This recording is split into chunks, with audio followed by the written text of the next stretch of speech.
ఈరోజే ఎన్నికలు సింగరేణి గుర్తింపు సంఘం ఎన్నికలు ఈరోజే 39,748 మంది కార్మికులకు ఓటు హక్కు. టీబీ, జీకేఎస్, ఐఎన్టీయూసీ, ఏఐటీయూసీల మధ్య పోటీ, గెలిచే సంఘం కాల పరిమితిపై సందిగ్ధత. తెలంగాణ రాష్ట్రానికి కొంగు బంగారంగా నిలిచిన సింగరేణి సంస్థ కార్మిక సంఘం గుర్తింపు ఎన్నికలు ఈరోజు అయితే జరుగుతున్నాయి.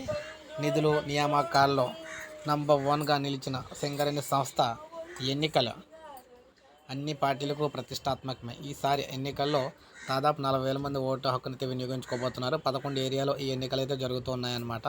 రాష్ట్ర ప్రభుత్వాల ఆధ్వర్యంలో నిర్వహిస్తున్న సింగరేణి సంస్థలో తరచూ సమ్మెలు జరగటం, ఉత్పత్తికి తీవ్ర విఘాతం కలగటం సర్వసాధారణంగా మారింది. దీంతో సంస్థకు గడ్డు పరిస్థితులు అయితే ఎదురవుతున్నాయి. 1998లో వాస్తవ పరిస్థితులు సమీక్షించి అప్పటి ముఖ్యమంత్రి సమ్మెల నివారణ లక్ష్యంగా గుర్తింపు సంఘం ఎన్నికలకైతే శ్రీకారం చుట్టారు.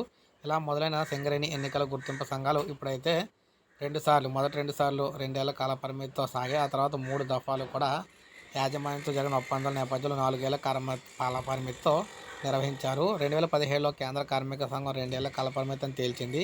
ఎన్నికలకు ముందు 4 ఏళ్ళు అని చెప్పి తాము గెలిచాక 2 ఏళ్ళు అంటున్నారని పేర్కొంటూ గుర్తింపు సంఘాలు హైకోర్టులో పిటిషన్ కూడా వేసినాయి.